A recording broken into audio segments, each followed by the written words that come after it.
All right, I'm gonna lay up. I don't think this can get there. But that's the play. The play is to play left. I'm like convinced that it's just the way to play the hole.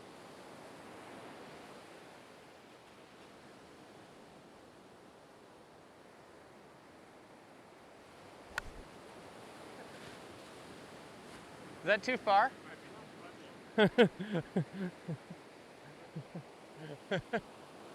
I think the thing that is probably most interesting about Cypress Point today to somebody who wouldn't believe this, but it was a process to get the actual club built and the membership built. The course went unbelievably fast once they decided to do it, but they only decided to do it after they had a certain number of members. Samuel Morse loaned money to the club to make it happen. Obviously it was in his interest because he had a grand vision for the 17-mile drive and he had a real estate component to this. But the beautiful thing about Samuel Morse is that he recognized the importance of putting golf holes on the water and not using all of that acreage for homes. Seth Rayner passed away, and MacKenzie was working with Robert Hunter in Northern California. He was not really a known entity in the United States at that point, and Meadow Club was his first real 18-hole chance to show people what he had been doing back in England. So we just assumed, oh, well, of course you'd hire MacKenzie and Hunter, and this one required a kind of a hard sell, and that's where Marion Hollins got involved and brought him in because she was an amazing golfer, amazing athlete, just a woman who could kind of do a little bit of everything. So she was the one who recognized what MacKenzie and Hunter could do to, with that site once Seth Rayner was no longer an option.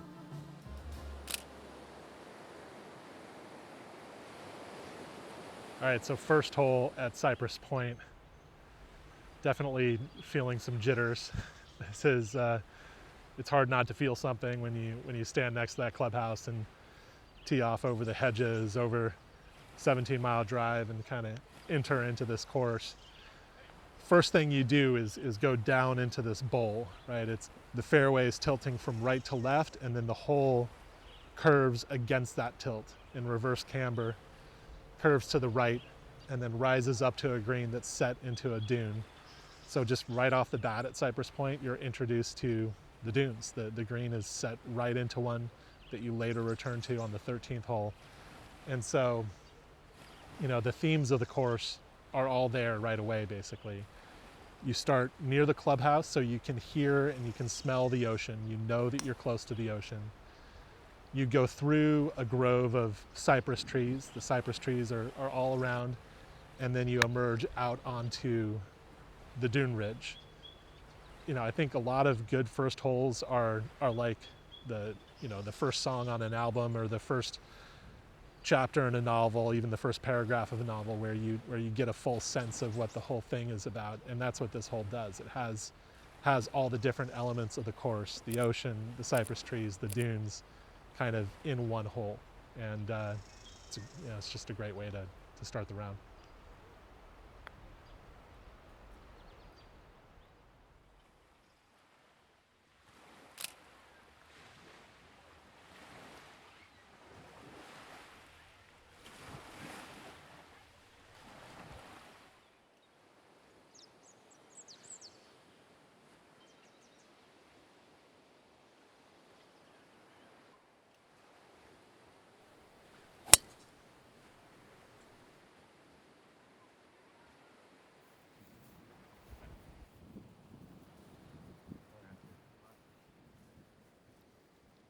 So this hole sits on completely different geology than the rest of the course. The rest of the course is there's like a dividing line here, which is basically defined by this rock face, right?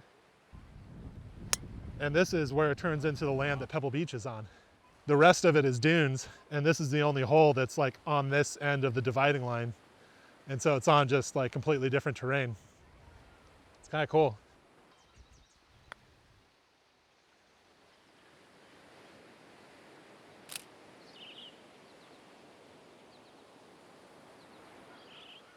So third hole, this is sort of the introduction to the big part of the dunescape. This green, the third green, is kind of anchored visually into this huge dune behind. And this dune is part of an overall kind of sandy, undulating formation that cuts like a wedge into the course.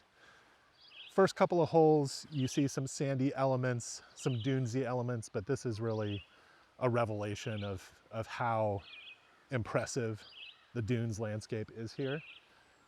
And then from the third hole, you kind of go away from it. You go into the forest and you wander around there. This green is kind of set both into the dunes and into a piece of the forest. And that kind of eases the transition into the forest part of the course.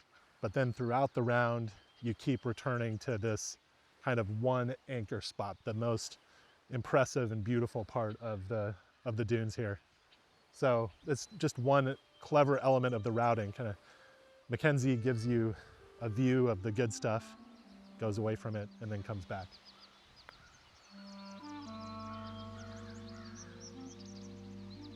They ended up actually moving a lot of earth or more than you would think at Cypress Point, but you'd never know it.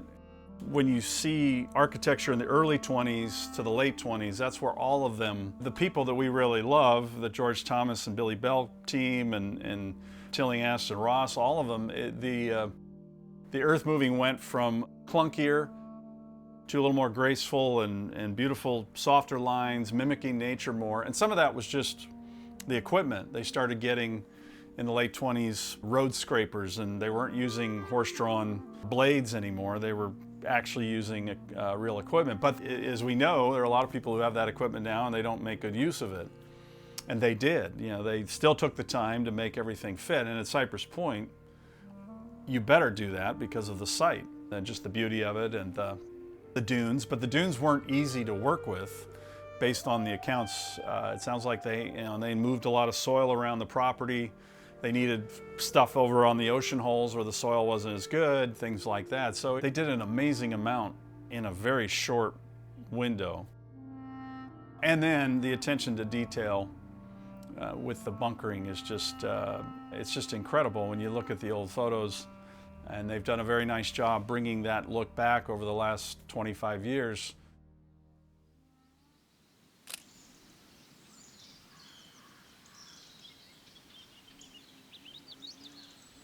So fourth hole, what you see is a really good example of how Alister MacKenzie likes to arrange his bunkering. You've got this kind of unbroken chain of bunkers working its way first left and then out to the right, going all the way up to the green. And what's interesting is that from the tee, they all look like they're part of the same cluster of bunkers. But of course, the ones short left are quite a ways from the ones out on the right. There's plenty of fairway out here. It doesn't look like there's a lot of fairway from the tee. You can definitely find some fairway beyond these short left bunkers. It just doesn't look that way. So this is an example of visual deception, right? The tee shot is probably easier than it looks from the tee. And then it's also just beautiful to look at, you know, the way the full golf hole is composed.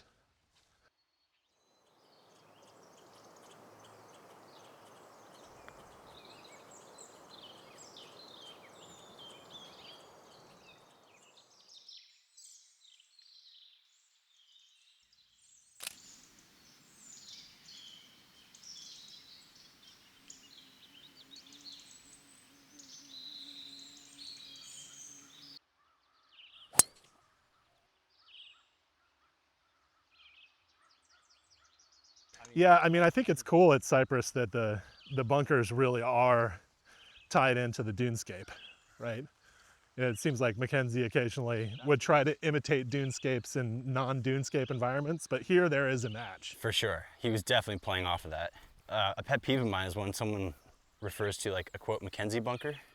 Like, oh, it's MacKenzie bunker. Like he built all the same kind of bunkers, but no, like his bunker style evolved a lot from site to site all throughout his career.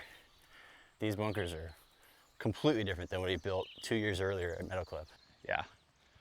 I mean, it's amazing too how he comes to California and he just built drastically different styles of bunkers at 3 courses right down the coast effectively. Even the leap from Meadow Club to Cypress Point, you see such a difference in the artistry of the construction, the focus on beautiful little mounds and drainage, but also the bunkers just take on this more dramatic look. They were more like catcher's mitts at Meadow Club. And then you see he goes to Cypress Point, and clearly they were inspired by the site, but you see a look aesthetically that's just different than anything he had done. Just the 5th hole alone, the bunkering is kind of out of character. If you look at the rest of his work, it's just over the top and it's wild. And they were clearly trying to mimic the shapes of the cypress, and they were inspired by that and how beautiful they are. And if you look, those bunkers really do kind of match the shape of the trees. I know this from speaking to the son of one of the construction supervisor, Jack Fleming. And one of the directives they had from MacKenzie was to mimic the shapes of little passing clouds. And if you look at the best bunkers, they have that same kind of quiet bottom, and then just these unusual little shapes up around the top edges. And you can see they took that idea and went a little bit farther at Cypress Point with the cypress trees. We were talking about scale of bunkers. This is the best. This is a great example of that. This big smile-shaped bunker right here, along with the cheeky little smaller bunker there, are just perfectly set into this ridge that crosses the fairway. I love how these mask together and feel right on top of each other, but there's 100 yards of space in between them. And the funny thing is that gully area is really sort of the layup zone. Yeah. And so when you're hitting a shot from back there, it looks like you're just hitting it into a sea of bunkers, which is very uncomfortable. And you might end up doing something like trying to hug the left side, and you'll end up in the trees. But really what you need to do is find a club that gets you over this hillside and down into that kind of generous portion of the fairway. Especially in the day and age before satellites and rangefinders, is like you have to hit it into the sea of bunkers. Like you think about playing it for the first time in 1935. You're like, I'm supposed to hit it there? Yeah, exactly.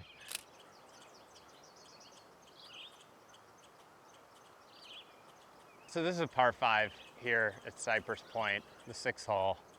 One of the interesting dynamics of this is, what makes this challenging? You wouldn't look at it on the card as challenging, but what happens is you hit your drive down here and you want to go for this green in 2, and it sits up a little bit into the dune, but you're faced with a very severely downhill side hill lie that makes it really hard to hit a high shot into a green that wants you to hit a high shot and is very small and demanding. So this is one of the more challenging shots at Cypress. Unless you can get it out to the right past this bunker, you're going to be faced with a really challenging side hill, downhill lie to hit this green in 2. What's fascinating though to me is you have back-to-back par 5s, both dogleg left. Total no-nos in terms of architecture as you would think in a common sense way. And yet they made both holes very different in the way they play. Tee shots play differently, the second shots play differently. 5, you really want to hug the bunkers. 6, you get on the tee and there are these bunkers, and they're unusual because you think MacKenzie didn't really like to put bunkers on the outside of a dogleg, especially one that's moving to the left. But here, what's fascinating, and anybody who's played there knows for the first time, the caddies will tell you to try to hit it over those bunkers and get the sort of boost and the roll, and it's so counterintuitive to what at least a right-handed golfer is thinking, where well wait, it's a dogleg left. I want to get around that corner and chase the ball and take the shortest line to the hole. This is the hole that kind of plays out of the woods and back into the big ridge of dunes. I think this is the first time when you really understand what the routing is doing here, because you've started basically by the ocean and then played into the dunes or grazed the dunes, kind of bumped by the dunes, then played into the woods, and now you come out of the woods and you see this green as you turn the corner of this fairway set into the big dune ridge, and a light bulb comes on at that moment when you're like, oh, this is what the course does. This is the point of the course, to kind of move back and forth between these environments, right? Yeah, I think what's neat about it too is, 3, you bump up against the dune, and the 4th tee, you're right next to the big dune. Yes, Here, and you play into the forest. yes. And here you play out of the forest and you bump up on the dunes and then you climb up into the dune. Yeah. So it's kind of mirrors the 4th hole where the tee's next to the dune and the green's in the forest. It's kind of what makes the course feel like a coherent whole. Yes. The fact that these holes transition from one environment to another, or are part of both environments simultaneously. Because if you just had holes that were entirely in the dunes versus holes that are entirely in the forest, kind of like Spyglass Hill next door, then the course might feel a little bit disjointed, or like it has two different identities. But because these holes phase you out of and into different environments the way they do, it all feels like one golf course.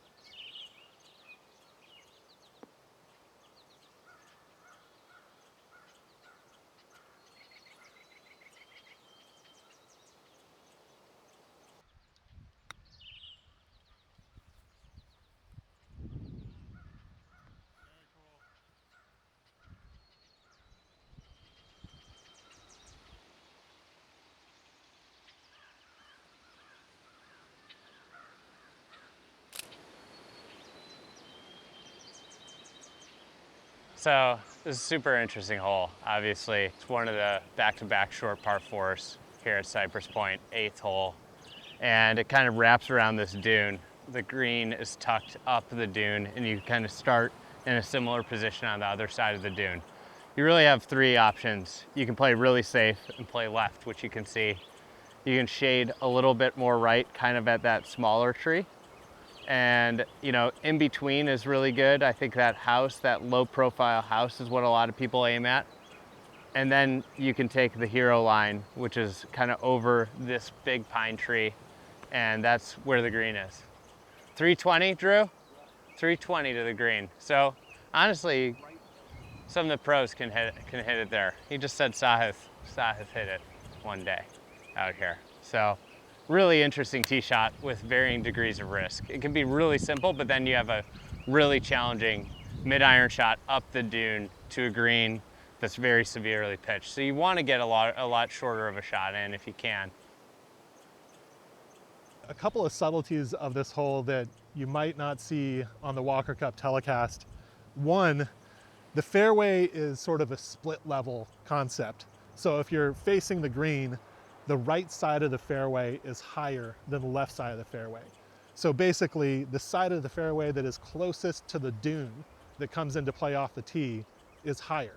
So if you play really close to the dune, I mean, it's barely possible even to hold that side of the fairway. But if you play really closely to the dune, you might get the reward of being higher so that you have less elevation to cover getting up to this very elevated green. Second thing that you won't see about this hole on a telecast, because they can't possibly show it, is how severe this green is. Basically, it's a heart-shaped green with a low front section and 2 high back tiers. If it were on a Rayner and McDonald course, it would be called a maiden green. These 2 lobes at the back are very high up, and then the front section where the pin is today is very low. And if you're on the wrong section of the green, then you're just in huge trouble in a variety of ways. So really, really cool golf hole.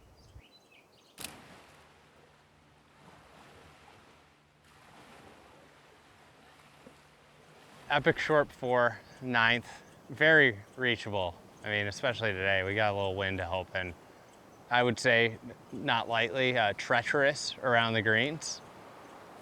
You're playing kind of on this high dune, and then the way the green's angled and how shallow it is really make it.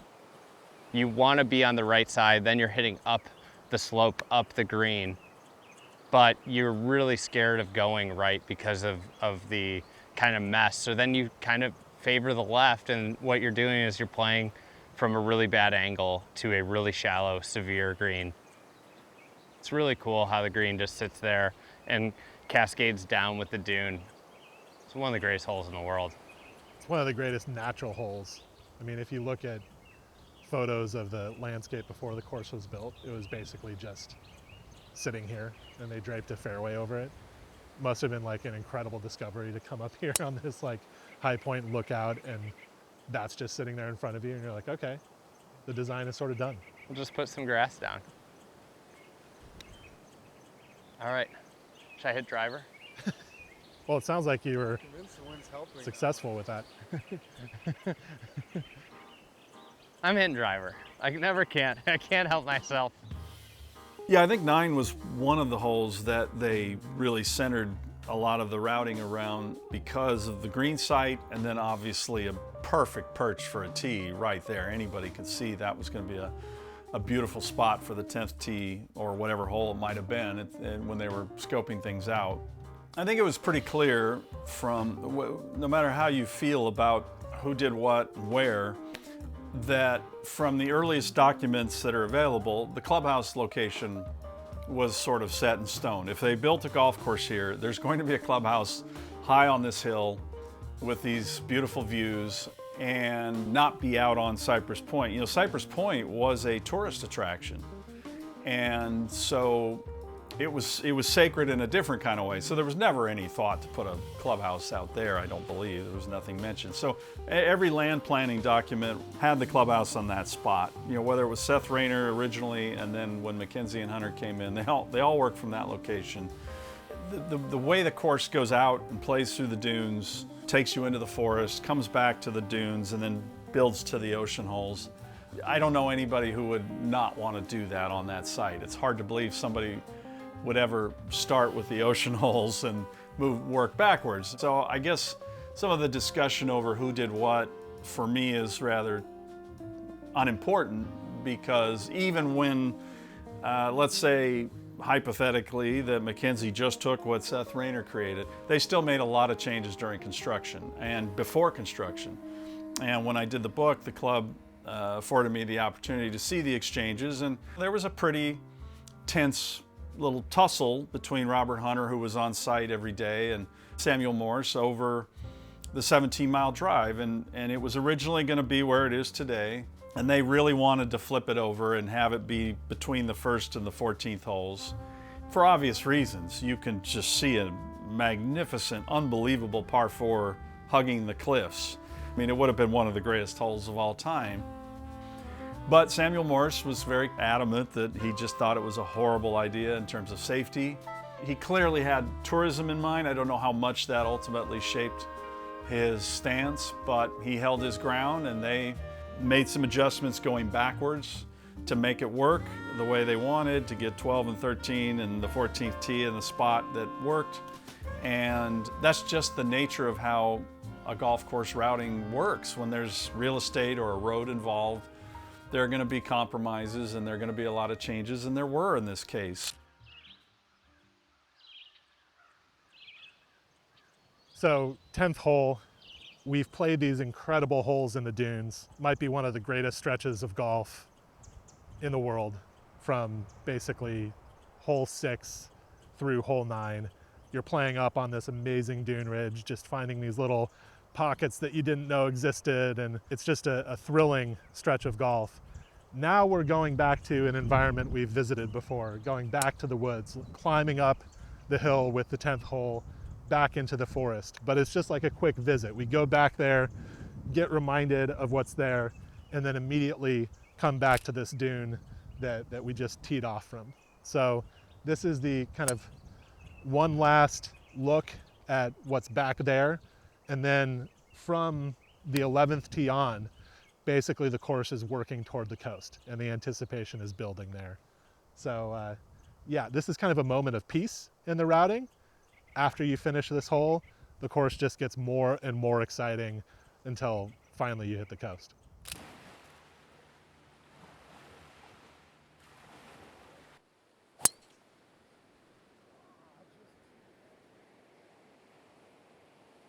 So one cool thing about rounding the corner on the 12th hole and walking up to the green is seeing the 13th green out to the left. It looks like sort of a part of the same hole, basically. And as you're coming up, you just see this green that kind of has the view of the ocean behind it, and then off to the left, splitting off to the left, this really spectacular green site with the bunkers around it. If you knew nothing about the golf course, pre-internet days, you'd be wondering where are the last couple holes? Where are they? For me, I think like my favorite golf courses in the world, I get really sad at points because I know the round's almost over. Right. And like certain courses, it hits at different spots. For me, it's always like right here. Yeah. I start to get sad and know that it's almost over. Because you can see what's left. It's 13, and if you know that 14 is there, you can kind of see it through the trees, and that's where it kind of pokes out onto the cliffs. Yeah, This and is it's almost over. the homeward journey. Yeah. Yeah. So, Yeah. So sadness. Sadness. That's the takeaway. from the summertime 12th hole. sadness.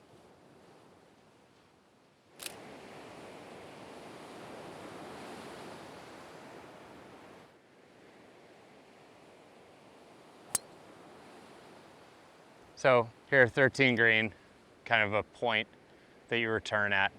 It's much smaller than the big dune that we see on the front nine, and that really dominates a lot of the round. This is just the first dune that you meet. So right on the other side of this is the first green that's benched into the other side of this dune. This green's dramatically benched into this side with obviously the ocean, beautiful cove here to the right, but the beautiful bunkering that goes up the dune, and 2T sits right there.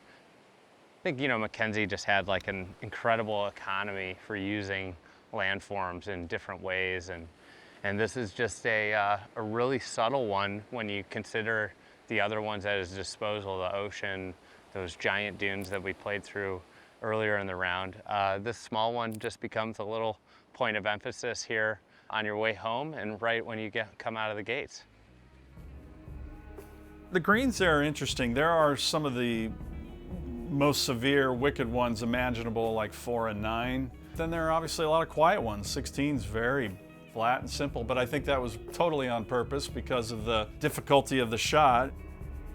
I mean, they referenced a few sites that were ones they had to create. I think 14 is an obvious one, but it's so obvious when you look at it today and you look at some of the site photos before golf that they picked certain spots that this is going to be a green site.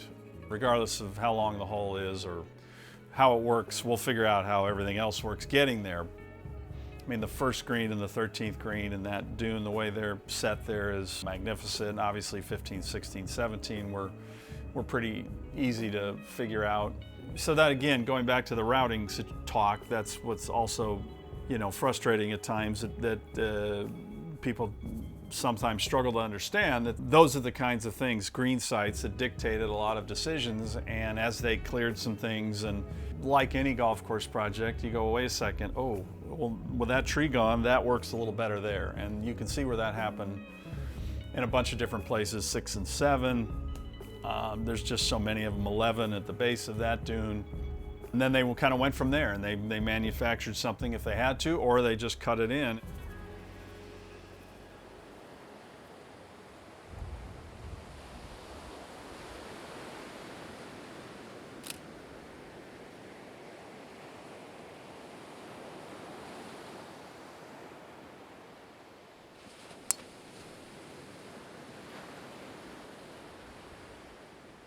So here on the 14th hole at Cypress Point, another thing that's so cool about how Mackenzie built features, especially bunkers, is the way that he used the surrounding landscape to inspire the shapes that he put in the ground.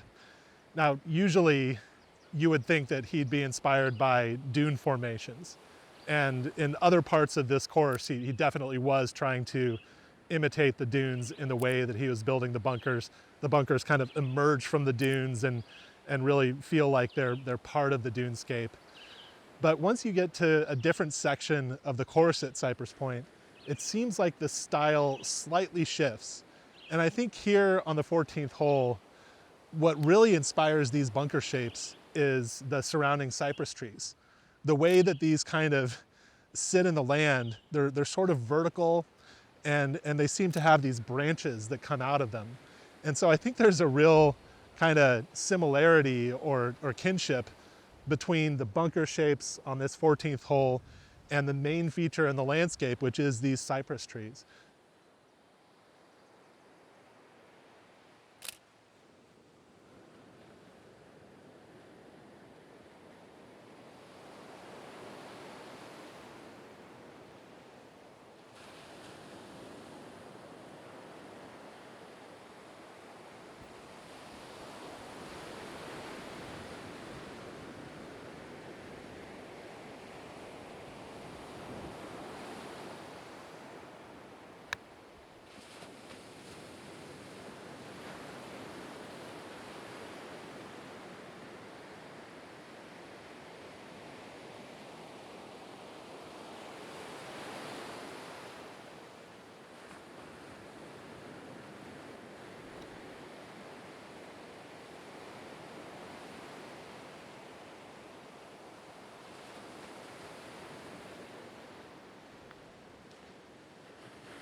I mean, you know, MacKenzie was not convinced that that hole would work.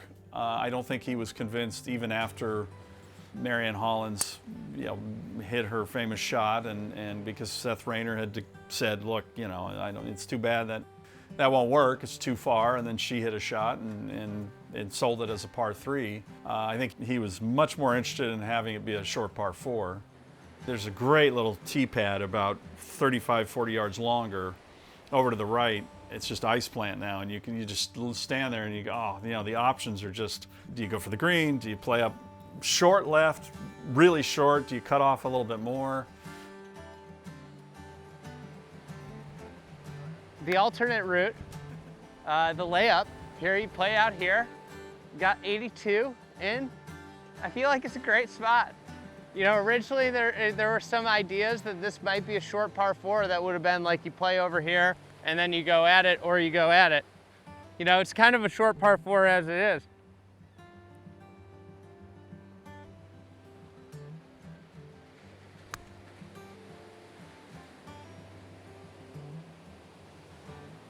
Oh, hang in there. No!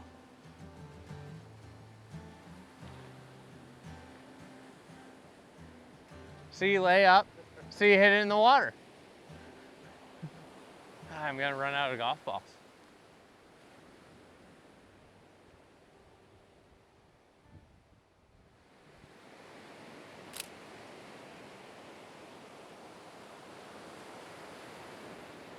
C.B. McDonald, when the Haskell ball came out, talked about how some holes got better with increased distance, you know, that were maybe mediocre holes. I'd never describe the 17th of Cypress as a mediocre hole. I mean, it's pretty insane. You got the cliffs, the Pacific Ocean, and a really cool hole design.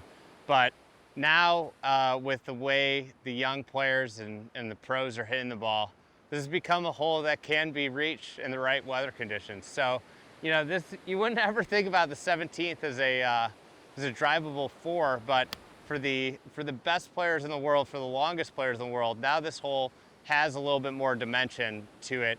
Also, the trees in that central hazard, you can either decide to push it past it, or you lay back and play it shorter and take kind of the free candy that they're offering with a shot in from there. So, interesting hole. I don't know if it has gotten more interesting or less interesting, but it is definitely changed with technology. Now it is a drivable 4 for the long players.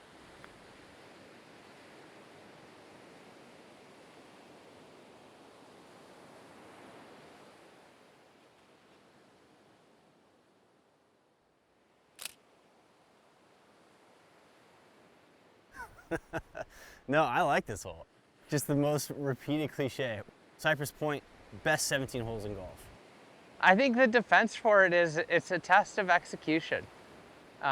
It's different than a lot of the other holes. I think a sneaky part of the finishing stretch at Cypress, it gets pretty penal. Yeah. 14's a really penal hole, 16's a really penal hole.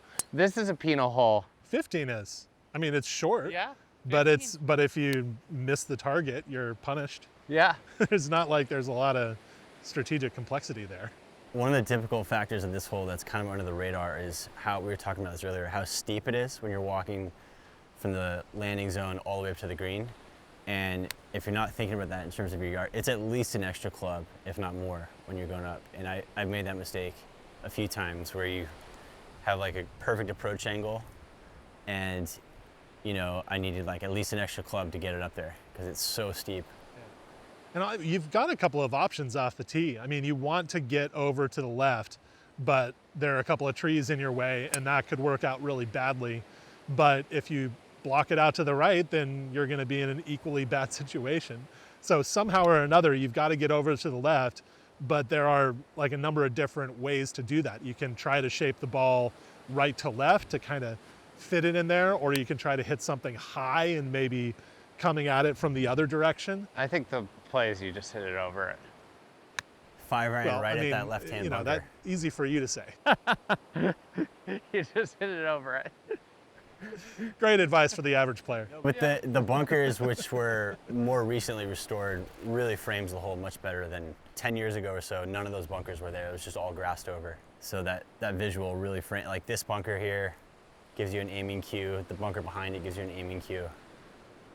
So 18 at Cypress Point, not as bad as reported. I think it's a really cool finishing hole, and it's so different than, I can't think of another hole like it that he built anywhere. Well, my sense of it is that it's such a spectacular stretch from 15 to 17 that inevitably climbing back up to the clubhouse was going to be a disappointment. You couldn't possibly match what the player had just experienced. And so instead of just building a boring uphill finishing hole, just like a run-of-the-mill hole, MacKenzie tried something kind of weird and in a way memorable. And for me, it's a more satisfying choice than just building a standard hole that gets you back up to the clubhouse.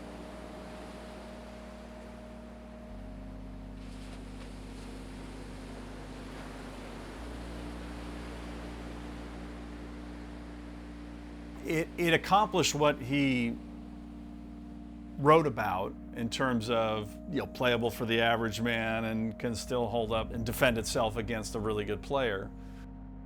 Every hole has some element to it where there's sort of a spot you want to be for most hole locations to approach the green, and that sounds simple, but we know a lot of people just don't even do that in modern architecture. I know it's not as complex as the old course, and that's fine. It doesn't need to be. It's such a magnificent site. It's obviously more beautiful, more dramatic than any golf course in the world. And it's the most thrilling to play, I think, anywhere in the world. And I think the spirit of the whole project was to build something as incredible as you possibly can. And they did.